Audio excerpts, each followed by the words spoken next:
जैसे आपने देखा मुसलमान का रोजा शुरू होता है, तो रोजे के समय में यदि महिलाएं मस्जिद में नहीं जा सकती तो रोजा कहाँ करती हो? घर में नमाज अदा घर में करती है। लेकिन पुरुष और बच्चे टोपी लगा करके क्या करते हैं? वो मस्जिद में जाते हैं। 4 बजे उठकर देखिए किसी दिन आप रोजा के समय मस्जिद में जाते हैं। अब हमारे ये प्रचलन कम है, इसलिए वर्षावास के काल में भलाई पढ़ाई जरूरी है, लेकिन कम से कम हमें वर्षावास के काल में एटलीस्ट अपने बच्चों को और बड़े लोग भी विहार में 1 घंटे के लिए आना चाहिए। लेकिन क्या करते हैं हम? ये आदत अभी हमारे यहाँ कम है। इस आदत को धीरे धीरे क्या करना है? हमें बढ़ाना है। जितना आप बढ़ाएंगे उतना फायदा आपको मिलेगा। क्या फायदा मिलता है? घर में यदि किसी कारण से झगड़ा हो रहा है, या पति पत्नी की, सास की, बहू की, माता पिता के, किसी भी परिवार के सदस्य में या पड़ोसी में या नाते रिश्तेदारों में या समाज के कहीं पर भी कहीं दूरियां बनी होगी कई तरह की, वो दूरियां भी धीरे धीरे क्या होती हैं? समाप्त हो जाती है। जैसे मुसलमानों में झगड़ा होता है ऐसा नहीं है, उनमें भी होता है, लेकिन जब वो मस्जिद में जाते हैं तो गले मिलते हैं। वो बाहर जाके बात नहीं करेंगे, लेकिन मस्जिद में आकर क्या करते हैं?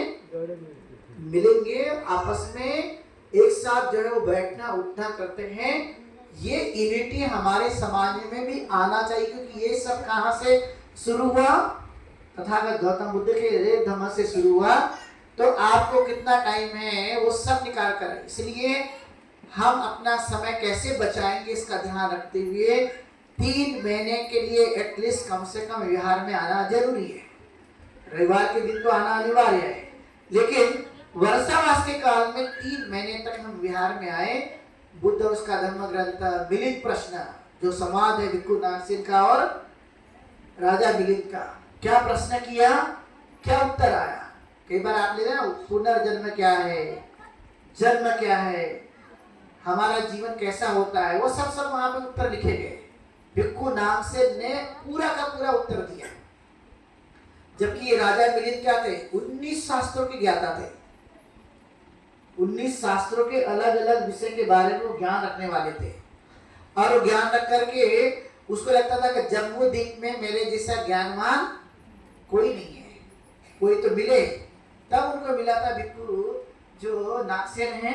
लेकिन नागसेन ने क्या किया? एक शर्त रखी थी कि मैं आपके साथ वार्तालाप तो करूंगा, लेकिन एक चीज करना होगा कि आप राजा हैं ऐसा मान करके मेरे से प्रश्न नहीं करेंगे। प्रश्न क्या करेंगे? कि एक सामान्य आदमी है और पंडित की तरह, मतलब बुद्धिमान आदमी की तरह करेंगे। नहीं तो आप बोलेंगे राजा और मैं हार गया तो आप क्या करेंगे? मुझे सजा देंगे। इसलिए उन्होंने कहा पंडित के बुद्धिमान आदमी की तरह करेंगे तो अच्छा है। तो उसी तरह से उसमें सभी प्रश्न जो आए दिन आपके समाज में ये उठाए जाते हैं और किए जाते हैं, उसका सबका उत्तर कहाँ मिलेगा?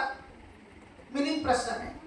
तो मिलिंद प्रश्न का इतना हम इधर उधर की सुनते हैं, अपना व्यक्ति क्या करता है? इधर उधर की भाषण सुनता है, इधर उधर की सुनता है। इससे और भी बेटर है कि हम खुद भी उसकी प्रैक्टिस करें।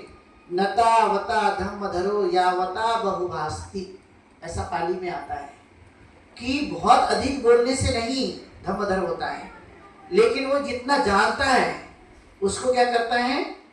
अमल में लाता है, प्रैक्टिस में लाता है, उसको जीवन में उतारता है, आचरण करता है, वो सही मायने में धम्मधर है।